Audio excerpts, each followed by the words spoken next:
નમસ્કાર મિત્રો, આજે આંકડાશાસ્ત્ર ભાગ 1 ધોરણ 12 માં સ્વાધ્યાય નંબર 3 સુરેખ નિયત સંબંધની આપણે ચર્ચા કરીશું. આ ચેપ્ટરનો મિત્રો બોર્ડની અંદર વેઇટેજ 12 માર્ક છે. 1 માર્કનો MCQ સેક્શન A માં આવશે, 1 માર્કનો very short question section B માં, સેક્શન C માં 1 ટૂંકો દાખલો 2 માર્ક, સેક્શન D માં 1 ટૂંકો દાખલો 3 માર્ક અને 1 દાખલો 5 માર્ક સેક્શન F માં, એટલે ટોટલ 12 માર્ક. ખૂબ જ અગત્યનું ચેપ્ટર છે મિત્રો. આ આપણા 2019-20ના તેજસ્વી વિદ્યાર્થીઓ છે, એનું પરિણામ તમને બતાવું છું મિત્રો. તો હવે સુરેખ નિયત સંબંધ લિનિયર રિગ્રેશન વિશે ચર્ચા કરશું. આપણે અગાઉના પ્રકરણ 2માં સહસંબંધનો અભ્યાસ કર્યો. તેમાં આપણે જોયું કે સહસંબંધાંક દ્વારા બે ચલ વચ્ચે સંબંધ ઋણ છે કે ધન છે તેનો ખ્યાલ આવે છે. ઉપરાંત તેમની વચ્ચે નિકટતાનું સંખ્યાત્મક માપ પણ મળે છે. પરંતુ સહસંબંધાંક પરથી એક ચલની જ્ઞાત કિંમત માટે તેને અનુરૂપ બીજા ચલની અપેક્ષિત કે અનુમાનિત કિંમત મેળવી શકાતી નથી. ઘણી વખત જ્યારે બે ચલ વચ્ચે કોઈ સંબંધ હોય ત્યારે એક ચલની જ્ઞાત કિંમત એટલે આપેલી કિંમત પરથી બીજા ચલની અંદાજિત કે અનુમાનિત કિંમત કે સંબંધનો ઉપયોગ કરી મેળવવાની જરૂરિયાત ઊભી થાય છે. આપણે જાણીએ છીએ કે કોઈ વસ્તુના જાહેરાત ખર્ચ અને તે વસ્તુના વેચાણ વચ્ચે સહસંબંધ છે. હવે જાહેરાત ખર્ચની કોઈ કિંમતને અનુરૂપ વસ્તુના વેચાણ વિશે અનુમાન કરવાનું હોય તો ફક્ત સહસંબંધ પરથી તે મેળવી શકાતું નથી. આપણે નિયત સંબંધનો ઉપયોગ કરવો જરૂરી બને છે. તો મિત્રો, આપણે સ્વાધ્યાય નંબર જે 2 જોયું એમાં સહસંબંધનો અભ્યાસ કર્યો હતો કે જ્યારે બે ચલની કિંમતમાં પ્રત્યક્ષ કે પરોક્ષ કાર્યકાળના સંબંધને લીધે એક સાથે ફેરફાર થાય ત્યારે બે ચલ વચ્ચે સહસંબંધ છે એમ કહેવાય. સહસંબંધ દ્વારા તમે બે ચલ વચ્ચેનો સંબંધ ધન છે કે ઋણ છે એનો ખ્યાલ મેળવી શકો. બે ચલ વચ્ચે કેટલી નિકટતા છે એ પણ તમે મેળવી શકો છો. પરંતુ સહસંબંધાંક પરથી એક ચલની જ્ઞાત કિંમત માટે તેને અનુરૂપ બીજા ચલની અપેક્ષિત કે અનુમાનિત કિંમત મેળવી શકાતી નથી. એટલે કે દાખલા તરીકે એક્સની કિંમત આપેલી હોય તો એની આધારે વાયની કેટલી કિંમત થશે એનું અનુમાન તમે કરી શકતા નથી. હા, તમારે જો એક્સ અને વાય બે ચલ હોય તો એ બે ચલ વચ્ચે કેટલો સહસંબંધ છે તમે શોધી શકો. પણ એક્સની કિંમત દાખલા કે 5 છે કે 10 છે તો વાયની અનુમાનિત કિંમત કેટલી થાય તમે એનો અંદાજ મેળવી શકતા નથી. મિત્રો, ઘણીવાર વ્યવહારની અંદર બે ચલ વચ્ચે કોઈ સંબંધ હોય અને એક ચલની કિંમત જ્ઞાત હોય, એટલે એક ચલની કિંમત આપેલી હોય અને તેના પરથી બીજા ચલની કિંમતનું અનુમાન મેળવવાની જરૂરિયાત ઊભી થાય છે. ત્યારે મિત્રો સહસંબંધ ઉપયોગમાં નથી આવતો. ત્યારે આપણે નિયત સંબંધ દ્વારા એક ચલની આપેલી કિંમત પરથી બીજા ચલની કિંમતનું અનુમાન મેળવી શકીએ છીએ. દાખલા તરીકે વિદ્યાર્થીના ભણવાના કલાકો અને વિદ્યાર્થીના માર્ક વચ્ચે સંબંધ છે. જેટલા કલાક તમે વધારે ભણો એટલા માર્ક વધારે આવે. તો એ તમારા ભણવાના કલાકો અને તમારા માર્ક વિશે સહસંબંધ જાણી શકાય. પણ દાખલા તરીકે તમે 6 કલાક વાંચો તો કેટલા માર્ક આવે એની અંદાજિત કિંમત તમે સહસંબંધ દ્વારા ન શોધી શકો, પણ નિયત સંબંધના માધ્યમ દ્વારા શોધી શકાય છે. દાખલા તરીકે કોઈ વસ્તુનો જાહેરાત ખર્ચ અને વસ્તુના વેચાણ વચ્ચે સંબંધ છે. આપણે જાણીએ છીએ કે કોઈ પણ વસ્તુનો જાહેરાત ખર્ચમાં વધારો કરતા એ વસ્તુના વેચાણની અંદર પણ વધારો થાય છે. એટલે આ બે ચલ વચ્ચે સંબંધ તો છે જ, તો સહસંબંધ દ્વારા એની નિકટતા જાણી શકાય. હવે જાહેરાત ખર્ચની કોઈ કિંમતને અનુરૂપ વસ્તુના વેચાણ વિશે અનુમાન કરવું હોય તો ફક્ત સહસંબંધ પરથી તે મેળવી શકાતું નથી. દાખલા તરીકે 50 લાખ જાહેરાતનો ખર્ચ કરીએ તો 50 લાખના જાહેરાત ખર્ચ કરવાથી વેચાણ કેટલા કરોડ થશે કે કેટલા લાખ થશે તમે એનું અનુમાન સહસંબંધ પરથી નથી મેળવી શકતા, પણ તમે નિયત સંબંધ પરથી અનુમાન મેળવી શકો છો. નિયત સંબંધનો શાબ્દિક અર્થ છે પ્રતિગમન અથવા સરેરાશ કિંમત તરફ આવવું. તો નિયત સંબંધનો અર્થ છે પ્રતિગમન અથવા સરેરાશ કિંમત તરફ પરત આવવું. સરેરાશ એટલે મધ્યકની કિંમત તરફ પરત આવવું એવું થાય છે.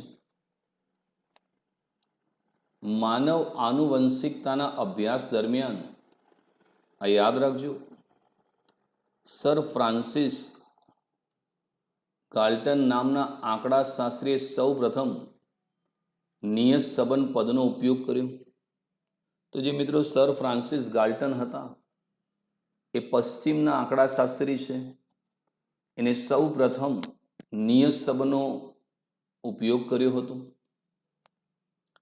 પિતા અને પુખ્ત વયના પુત્રની 1000 જોડ માટે ઊંચાઈની માહિતી એકઠી કરી તેમણે નીચેના રસપ્રદ તારણો મેળવ્યા. વધુ ઊંચાઈવાળા પિતાના પુત્રો વધુ ઊંચાઈ અને ઓછી ઊંચાઈવાળા પિતાના પુત્રો ઓછી ઊંચાઈ ધરાવે છે. તો જે સર ફ્રાન્સિસ ગાલ્ટન છે એમને 1000 પિતા અને પુત્રની ઊંચાઈની માહિતી એકત્રિત કરી અને એના પરથી તારણો મેળવ્યા કે વધુ ઊંચાઈવાળા પિતાના પુત્રો છે એની ઊંચાઈ વધુ હોય છે. તમે માર્ક કરજો, જેના પિતાની હાઈટ હશે તો એના છોકરાની પણ હાઈટ જોવા મળશે, અને જેના પિતાની હાઈટ ઓછી હશે તો એના પુત્રની ઊંચાઈ પણ ઓછી હશે. આ આનુવંશિકતા છે, જેને હેરિડિટી કહેવામાં આવે છે. એવું નથી કે હોર્લિક્સ કે બોર્નવિટા પીવાથી હાઈટ વધી જાય, કે ભાઈ હોર્લિક્સ પીને વાલે બચ્ચે દુગના બઢતે હૈ, તે ફક્ત જાહેરાતમાં સારું લાગે, વ્યવહારમાં સાચું નથી. જેના પિતાની ઊંચાઈ હશે તો એના પુત્રની ઊંચાઈ વધુ હશે, પિતાની ઊંચાઈ ઓછી હશે તો પુત્રની ઊંચાઈ ઓછી હશે. સુરેખ નિયત સંબંધ મોડેલ, લિનિયર રિગ્રેશન મોડેલ કોઈ સંબંધ કે સમસ્યાને રજૂ કરતા એક કે તેથી વધુ સમીકરણોના સમૂહને મોડેલ કહે છે. કાર્યકારણનો સંબંધ ધરાવતા બે ચલ વચ્ચેના સંબંધને દર્શાવતા આંકડાશાસ્ત્રીય મોડેલને નિયત સંબંધ મોડેલ કહે છે. સામાન્ય રીતે કાર્યકારણનો સંબંધ ધરાવતા ચલમાં કારણ સ્વરૂપ ચલને એક્સ વડે, તેને આપણે નિરપેક્ષ અથવા કારણભૂત એક્સપ્લેનેટરી ચલ કહીશું. જ્યારે કાર્ય સ્વરૂપ ચલને વાય વડે દર્શાવાય છે તેને આપણે સાપેક્ષ અથવા અસરયુક્ત ચલ કહીશું. તો મોડેલ શું છે? કોઈ પણ બાબતને લગતો સંબંધ કે જે સમસ્યા છે એને રજૂ કરતા જે સમીકરણનો સમૂહ છે એને મોડેલ કહેવામાં આવે છે. જ્યારે બે ચલ વચ્ચે કાર્યકારણનો સંબંધ હોય તો કાર્યકારણનો સંબંધ ધરાવતા બે ચલ વચ્ચેના સંબંધ દર્શાવતા આંકડાશાસ્ત્રીય મોડેલને નિયત સંબંધ મોડેલ કહે છે. એટલે જ્યારે બે ચલ વચ્ચે કાર્યકારણનો સંબંધ હોય, જેમ કે વરસાદ અને અનાજનું ઉત્પાદન, બંને વચ્ચે કાર્યકારણનો સંબંધ છે. વરસાદ વધુ આવે તો અનાજનું ઉત્પાદન વધુ થશે. વાહનોની સંખ્યા અને અકસ્માતની સંખ્યા વચ્ચે કાર્યકાળનો સંબંધ છે, કારણ કે જેમ જેમ વાહનની સંખ્યા વધતી જાય તેમ તેમ અકસ્માતની સંખ્યા વધતી જાય. વસ્તુની કિંમત અને વસ્તુની માંગ વચ્ચે કાર્યકાળનો સંબંધ છે. વસ્તુની કિંમત અને પુરવઠા વચ્ચે કાર્યકાળનો સંબંધ છે. તો કાર્યકાળનો સંબંધ ધરાવતા બે ચલ વચ્ચેના સંબંધ દર્શાવતા આંકડાશાસ્ત્રીય જે મોડેલ છે એને નિયત સંબંધ મોડેલ કહે છે. સામાન્ય રીતે મિત્રો જ્યારે બે ચલ વચ્ચે કાર્ય કારણનો સંબંધ હોય તો એની અંદર જે ચલ સ્વતંત્ર ચલ છે, નિરપેક્ષ ચલ છે, એને એક્સ વડે દર્શાવવામાં આવે છે, અને જે ચલ આધારિત છે, સાપેક્ષ છે, એને વાય વડે દર્શાવવામાં આવે છે. કોઈ પણ બે ચલ છે એમાં તમારે એ જોવું કયો ચલ સ્વતંત્ર છે અને કયો ચલ આધારિત છે. તો જે ચલ સ્વતંત્ર છે, નિરપેક્ષ ચલ, એને એક્સ વડે દર્શાવવામાં આવે, અને જે ચલ આધારિત છે એને વાય વડે દર્શાવવામાં આવે છે. તો હું તમને સમજાવું કે કેવી રીતે તમે એક્સને શોધી શકો, કઈ રીતે વાયને ઓળખી શકો. દાખલા તરીકે જાહેરાત ખર્ચ અને વેચાણ વચ્ચેના સંબંધમાં સામાન્ય રીતે જાહેરાત ખર્ચ વધે કે ઘટે તેને કારણે વેચાણ પણ વધે કે ઘટે છે. તેથી જાહેરાત ખર્ચને નિરપેક્ષ ચલ એક્સ તરીકે અને વેચાણને સાપેક્ષ ચલ વાય તરીકે લઈશું. તમારી પાસે બે ચલ છે, એક જાહેરાત ખર્ચ અને બીજું વેચાણ.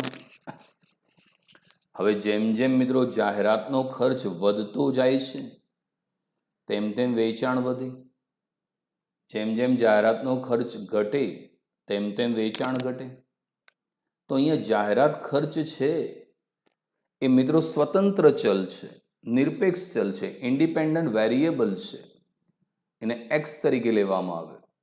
અને વેચાણ છે એ જાહેરાત ખર્ચ પર આધારિત છે, તો એને વાય વડે દર્શાવવામાં આવે. મિત્રો જાહેરાત ખર્ચ વધતા વેચાણ વધે, પણ વેચાણ વધતા જાહેરાત ખર્ચ વધતો નથી. એટલે જાહેરાત ખર્ચ એ સ્વતંત્ર ચલ છે અને એક્સ વડે દર્શાવવામાં આવે, અને વેચાણ એ સાપેક્ષ ચલ છે, એને વાય વડે દર્શાવાશે. કોઈ વિસ્તારમાં વરસાદ અને ચોખાની ઉપજ વચ્ચેના સંબંધમાં સ્પષ્ટ છે કે ચોખાની ઉપજ એ વરસાદ પર આધાર રાખે છે. તેથી આપણે વરસાદને નિરપેક્ષ ચલ એક્સ તરીકે અને ચોખાની ઉપજને સાપેક્ષ ચલ વાય તરીકે દર્શાવીશું. હવે બે ચલ છે, વરસાદ અને ચોખાની ઉપજ. હવે મિત્રો આમાં જાણીએ કે કયો સ્વતંત્ર છે અને કયો આધારિત છે. તો મિત્રો વરસાદ વધતા ચોખાની ઉપજ વધે છે, ચોખાની ઉપજ વધતા વરસાદ ના વધે. સમજી લો, વરસાદ વધતા ચોખાની ઉપજ વધે તો વરસાદ છે એ નિરપેક્ષ ચલ છે ને એક્સ તરીકે લેવામાં આવે, અને ચોખાની ઉપજ એ આધારિત ચલ છે ને વાય તરીકે લેવામાં આવે. દાખલા તરીકે કોરોના પેશન્ટની સંખ્યા અને કોરોનાના લીધે મૃત્યુ પામેલ વ્યક્તિની સંખ્યા. તો જેમ જેમ કોરોના પેશન્ટની સંખ્યા વધે તેમ મૃત્યુનો દર વધે. મૃત્યુનો દર વધવાથી કોરોના પેશન્ટ ના વધે, પણ કોરોના પેશન્ટની સંખ્યા વધવાથી મૃત્યુ દર વધે. તો કોરોના પેશન્ટ એને એક્સ તરીકે લેવાય અને મૃત્યુ છે એને વાય તરીકે લેવાય. જેમ જેમ વાહનની સંખ્યા વધે તેમ તેમ અકસ્માતની સંખ્યા વધે. અકસ્માતની સંખ્યા વધવાથી વાહનની સંખ્યા ના વધે. તો વાહનની જે સંખ્યા છે એને એક્સ તરીકે લેવાય, કારણ કે નિરપેક્ષ છે, અને અકસ્માતની સંખ્યાને વાય તરીકે લેવામાં આવે છે. નિયત સંબંધ મોડેલમાં સાપેક્ષ ચલ વાયને નિરપેક્ષ ચલ એક્સના કોઈ યોગ્ય ગાણિતિક વિધેય દ્વારા રજૂ કરવામાં આવે છે.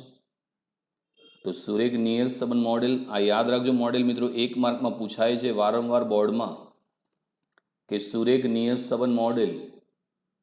તો વાય બરાબર alpha plus beta x plus you.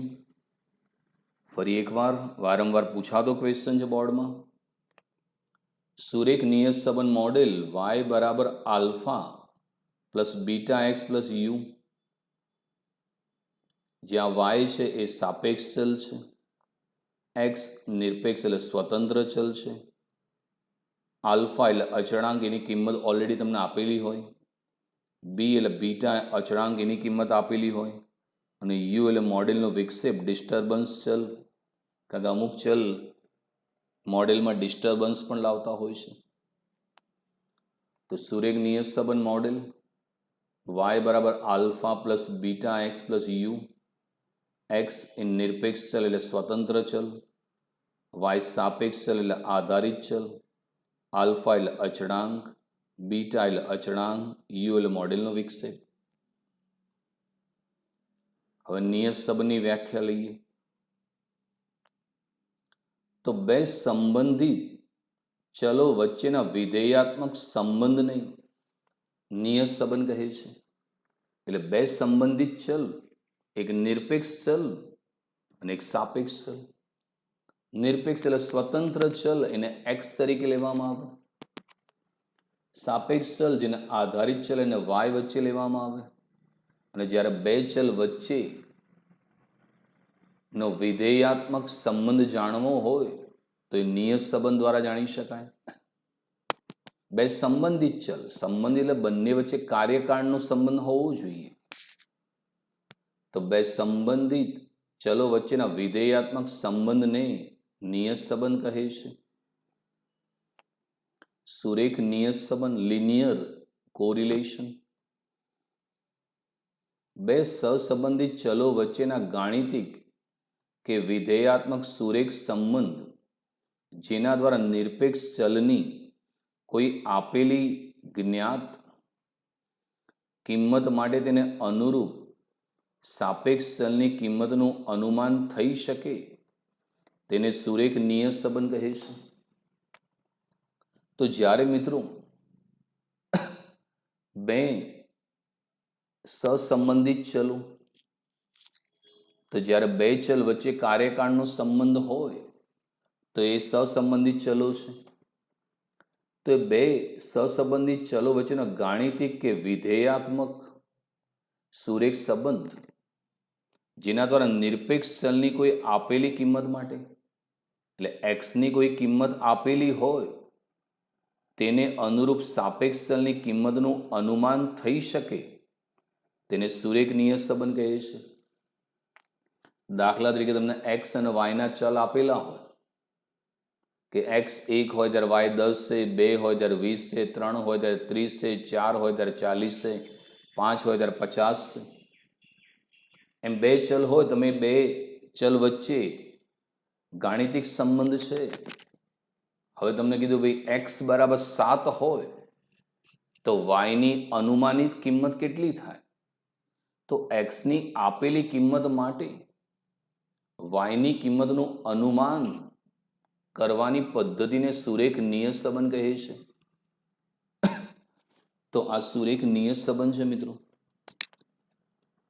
બે સહસંબંધિત ચલો વચ્ચે ગાણિતિક કે વિધેયાત્મક સુરેખ સંબંધ જેના દ્વારા નિરપેક્ષ ચલની કોઈ આપેલી કિંમત માટે તેને અનુરૂપ સાપેક્ષ ચલની કિંમતનું અનુમાન થઈ શકે તેને સુરેખ નિયત સંબંધ કહે છે. એટલે તમારી પાસે નિરપેક્ષ ચલની કોઈ કિંમત આપી હોય અને તમે સમીકરણમાં મૂકો તો એને આધારે સાપેક્ષ ચલની કિંમતનું અનુમાન થઈ શકે એને સુરેખ નિયત સંબંધ કહે છે. નિયત સંબંધાંક.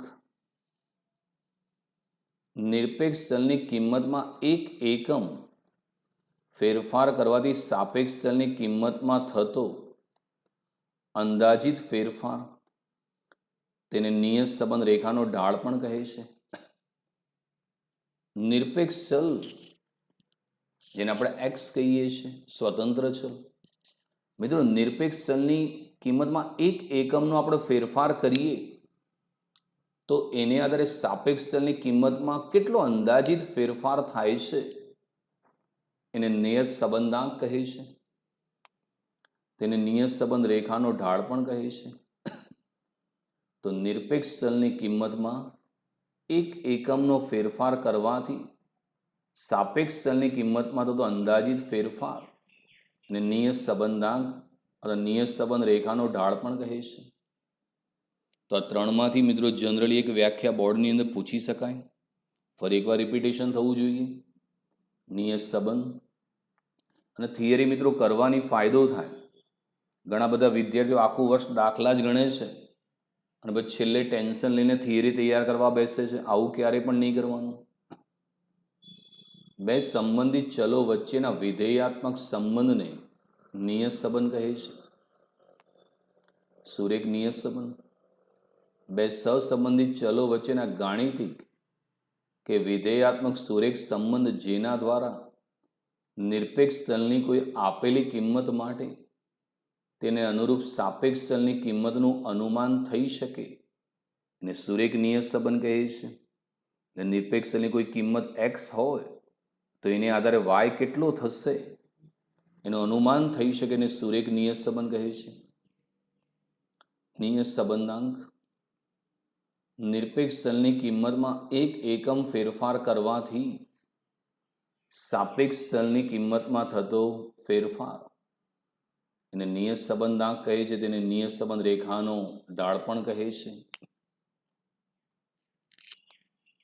નિયત સંબંધના અભ્યાસની ઉપયોગિતા.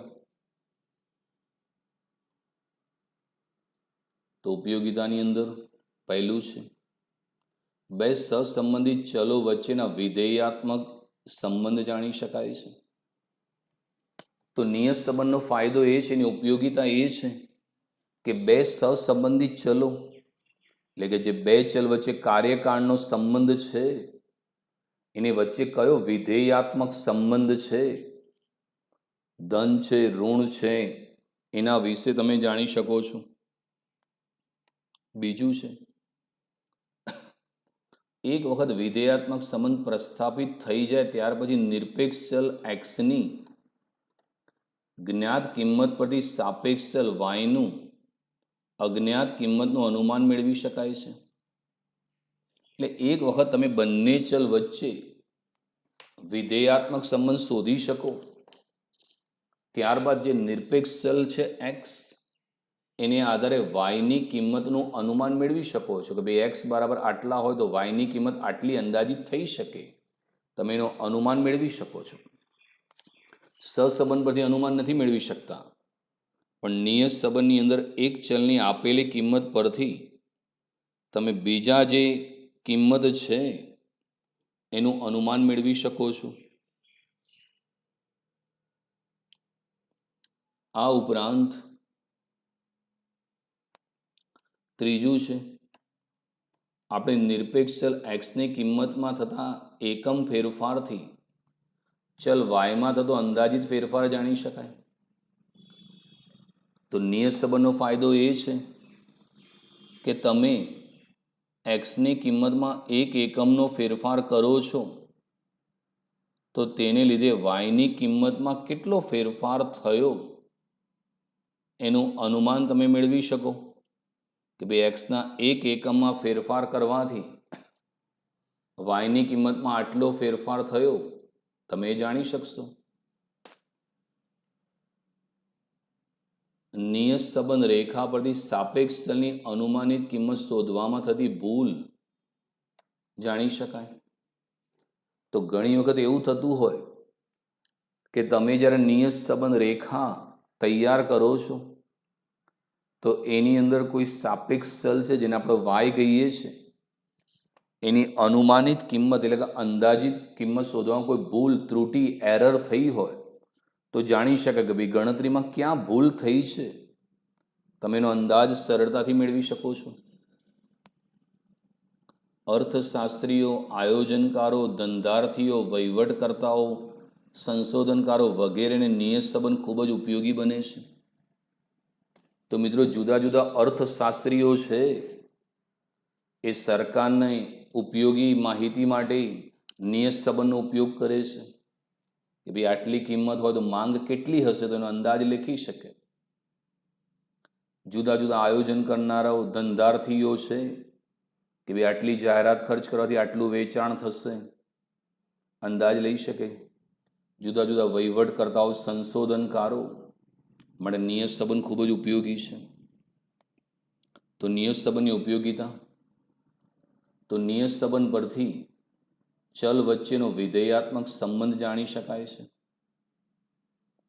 નિયત સંબંધ પરથી નિરપેક્ષ ચલ એક્સની કોઈ આપેલી કિંમત પરથી સાપેક્ષ ચલ વાયની કિંમતનું તમે અનુમાન મેળવી શકો છો. નિયત સંબંધ પરથી એક્સની કિંમતમાં એક એકમનો ફેરફાર કરવાથી વાયમાં કેટલો ફેરફાર થશે એ જાણી શકો છો. નિયત સંબંધ રેખા પરથી સાપેક્ષ ચલની અનુમાનિત કિંમત શોધવામાં થતી ભૂલ જાણી શકાય છે. અર્થશાસ્ત્રીઓ, આયોજનકારો, ધંધાર્થીઓ, વહીવટકર્તાઓ, સંશોધનકારો માટે નિયત સંબંધ ઉપયોગી છે. નિયત સંબંધાંકના ગુણધર્મો, સહસંબંધાંક આર અને નિયત સંબંધાંક બી બંનેના ચિહ્નો સમાન હોય છે. તમે સહસંબંધાંક બીજું સ્વાધ્યાય હતું, સ્વાધ્યાય નંબર 2, એમાં સહસંબંધ શોધો અને ત્રીજાની અંદર નિયત સંબંધાંક. સહસંબંધાંકને આર કહેવામાં આવે છે, નિયત સંબંધાંકને બી કહેવામાં આવે છે. બંનેના ચિહ્નો સમાન હોય એટલે સહસંબંધાંક ધન આવે તો નિયત સંબંધાંક પણ ધન આવે. સહસંબંધાંક ઋણ આવે તો નિયત સંબંધાંક પણ ઋણ આવે. એટલે આ બંને ધન હોય અથવા બંને ઋણ હોય. એવું ના થાય કે સહસંબંધાંક ધન હોય અને નિયત સંબંધાંક ઋણ હોય, એવું શક્ય નથી. સહસંબંધાંક ઋણ હોય અને નિયત સંબંધાંક ધન હોય એવું શક્ય નથી. બંનેના ચિહ્નો સમાન હોય એટલે જો સહસંબંધાંક ધન હોય તો નિયત સંબંધાંક પણ ધન હોય. સહસંબંધાંક ઋણ હોય તો નિયત સંબંધાંક પણ ઋણ હોય. નિયત સંબંધાંક એ ઉગમ બિંદુ પરિવર્તનથી સ્વતંત્ર છે, પરંતુ માપ પરિવર્તનથી સ્વતંત્ર નથી. નિયત સંબંધાંક ઉગમ બિંદુથી સ્વતંત્ર એટલે તમે નિયત સંબંધાંકની ગણતરીની અંદર જ્યારે યુવીની રીત લો, ટૂંકી રીત, એમાં એક્સમાંથી કોઈ પણ કિંમત તમે ધારી લો તો એનું માપ બદલાતું નથી, પરંતુ સ્કેલ પરિવર્તનથી સ્વતંત્ર નથી. પણ તમે સ્કેલ બદલી નાખો, દાખલા કે 10,000, 20,000, 30,000 એવા મોટા ચલ હોય અને તમે એને 100 વડે કે 1000 વડે ભાગી નાખો તો એનું માપ બદલાઈ જતું હોય છે. સહસંબંધાંકનો ગુણધર્મ એ હતો કે સહસંબંધાંક ઉગમ બિંદુ અને માપ પરિવર્તનથી સ્વતંત્ર છે, જ્યાં નિયત સંબંધ ઉગમ બિંદુ પરિવર્તનથી સ્વતંત્ર છે. એટલે નિયત સંબંધની ગણતરીની અંદર તમે એક્સમાંથી કોઈ પણ કિંમત બાદ કરશો એના જવાબમાં કોઈ ફરક નહીં પડે, પરંતુ સ્કેલ પરિવર્તનથી સ્વતંત્ર નથી. નિયત સંબંધ સાપેક્ષ માપ છે, કારણ કે નિયત સંબંધ જે છે એ નિરપેક્ષ ચલ એક્સની કિંમત પર આધાર રાખે છે અને જે વસ્તુ આધારિત હોય એને સાપેક્ષ કહેવામાં આવે છે. તો નિયત સંબંધ એ સાપેક્ષ માપ છે. તો 3 વસ્તુ યાદ રાખજો. સહસંબંધાંક આર અને નિયત સંબંધાંક બી બંનેના ચિહ્નો સમાન હોય છે. નિયત સંબંધાંક એ ઉગમ બિંદુ પરિવર્તનથી સ્વતંત્ર છે, પરંતુ માપ પરિવર્તનથી સ્વતંત્ર નથી. નિયત સંબંધ એ સાપેક્ષ માપ છે. હવે મિત્રો સૂત્રો, કોમર્સના વિદ્યાર્થીઓને ખાસ સૂત્રો ખાસ રેડી કરવાના. પછી આળસ હોય છે, દાખલો આવડે પણ સૂત્રો બાકી રહી જાય છે, એવું નહીં થવું જોઈએ. જ્યારે મધ્યક એક્સ બાર અને વાય બાર બંને પૂર્ણાંક હોય ત્યારે, જ્યારે તમે એક્સનો મધ્યક એક્સ બાર શોધો અને વાયનો મધ્યક વાય બાર બંને પૂર્ણાંક છે, તો બી બરાબર sigma x minus x bar y minus y bar, અહીંયા ભૂલ છે મિત્રો, y minus y bar upon sigma x minus x બારનો સ્ક્વેર. તો જ્યારે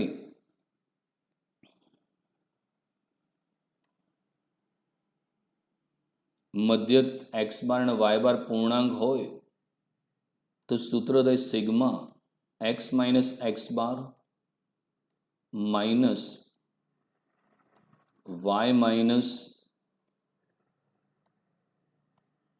વાય બાર, અહીંયા કૌંસ, આ કૌંસ પૂરો. આપને ચોપડીમાં પણ મિત્રો થોડી ભૂલ છે, સુધારી લઈશું. જ્યારે મધ્યક એક્સ બાર અને વાય બાર પૂર્ણાંક હોય ત્યારે બી નિયત સંબંધકને ટૂંકાણમાં બી તરીકે ઓળખવામાં આવે છે. Sigma x minus x bar y minus y bar upon sigma x minus x બારનો સ્ક્વેર. તમે સહસંબંધમાં પણ મિત્રો આ જ સૂત્ર હતું, પણ શું ફરક હતો? આ ઉપર અંશમાં તો એ જ હતું sigma x minus x bar y minus y બાર, પણ નીચે વર્ગમૂળ હતું. નિયત સંબંધમાં વર્ગમૂળ નહીં આવે. તો જ્યારે મધ્યક એક્સ બાર અને વાય બાર પૂર્ણાંક હોય ત્યારે બી બરાબર sigma x minus x bar y minus y bar upon sigma x minus x બારનો સ્ક્વેર. જ્યારે મધ્યક એક્સ બાર અને વાય બાર અપૂર્ણાંક હોય અને ચલની કિંમત ખૂબ નાની હોય તો બી બરાબર n sigma x y minus sigma x into sigma y upon n sigma x square minus sigma x कौंस बार स्क्वेर. तो एक्स बार वाय बार अपूर्णांक हो जो सहसंबंध में पण अंशनु सूत्र आ ज हतुं, खाली छेद में वर्गमूळ हतुं ए नथी आवतुं. टूंकी रीत ज्यारे चल एक्स अने वाय नी किंमत मोटी होय त्यारे बी बराबर n sigma u v minus sigma u into sigma v upon n sigma u square minus sigma u whole square. X અને વાય ની કિંમત મોટી હોય તો તમે ટૂંકી રીત યુ વી ની રીતનો ઉપયોગ કરી શકો છો. અગાઉનું જે સૂત્ર હતું એ જ છે, પણ એક્સ ની જગ્યાએ યુ આવી જાય અને વાય ની જગ્યાએ વી આવી જાય, બંને સેમ જ છે. એમાં યુ અને વી માટે તમે કોઈ પણ સંખ્યા ધારી શકો છો. યુ બરાબર એક્સ માઇનસ એ એટલે એક્સમાંથી કોઈ પણ સંખ્યા ધારી લેવાની. આમ બી નિયત સંબંધ એ ઉગમ બિંદુથી સ્વતંત્ર છે. તમે કોઈ પણ કિંમત ધારશો જવાબમાં કોઈ ફરક નહીં પડે. અને વી બરાબર વાય માઇનસ બી, તમે વાયમાંથી કોઈ પણ સંખ્યા ધારી શકો છો. જ્યારે ઉગમ બિંદુ અને સ્કેલ પરિવર્તન કરવામાં આવે, જ્યારે ચલ ખૂબ જ મોટા હોય અને તમારી ઈચ્છા હોય કે ભાઈ મારે એક્સને ભાગી નાખવા છે કે ગુણી નાખવા છે, ત્યારે બી બરાબર n sigma u v minus sigma u into sigma v upon n sigma u square minus sigma u whole square. जो उपरना जेम ज सेम है पण आटलू वधारानुं आव्युं into c y upon c x.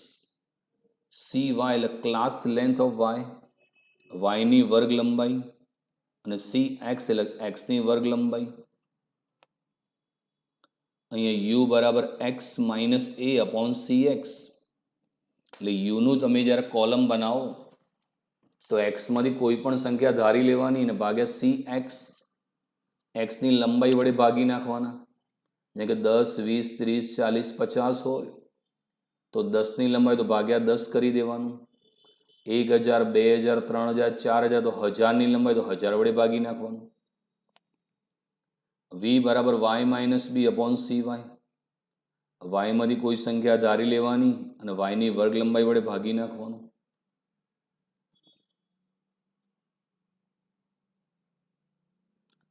ખાસ ટૂંકા દાખલા માટે અગાઉ જે લીધા એ 5 માર્કના દાખલા માટે કામના છે.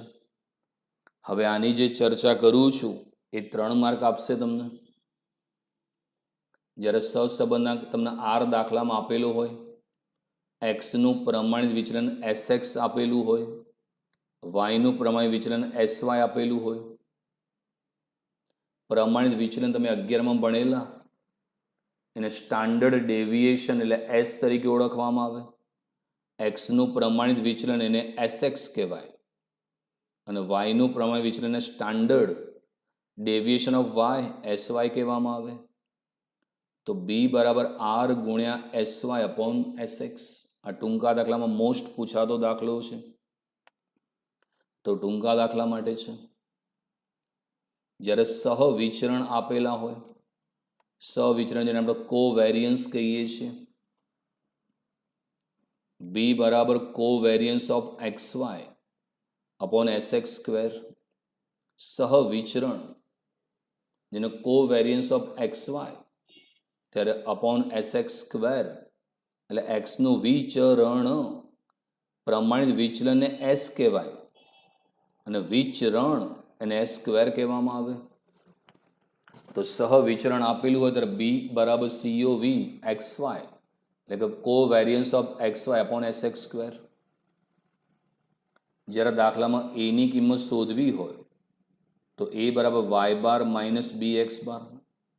વાય બાર એટલે વાયનો મધ્યક, એક્સ બાર એટલે એક્સનો મધ્યક. નિશ્ચાયકતાનો આંક જેને આર સ્ક્વેર કહેવામાં આવે. તો હવે આર એટલે બીજું ચેપ્ટર ભણ્યા હતા સ્વાધ્યાય નંબર 2, એમાં જે સહસંબંધ આવતો હતો આર, એ આરનો વર્ગ કરી દો તો આર સ્ક્વેર મળી જાય. તો સ્વાધ્યાય નંબર 2માં જે આપણે આર શોધતા હતા સહસંબંધ, એનો સ્ક્વેર કરી દઈએ તો નિશ્ચાયકતાનો આંક મળે. અને છેલ્લું નિયત સંબંધ રેખાનું સમીકરણ. બીજું તમારે દરેક દાખલાની અંદર સમીકરણ બનાવવું જ પડશે. તો આ સમીકરણ યાદ રાખજો.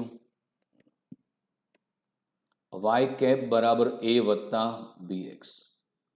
તો મિત્રો આ 8 સૂત્રો જો તમે તૈયાર કરી નાખો છો તો બોર્ડની પરીક્ષામાં તમારા પૂરેપૂરા માર્ક આવી જશે. તો સરસ રીતે ચોપડામાં મિત્રો લખીને તમે તૈયાર કરી નાખો એટલે ખૂબ જ સારા તમારા ટકા આવી જશે મિત્રો. Thank you very much.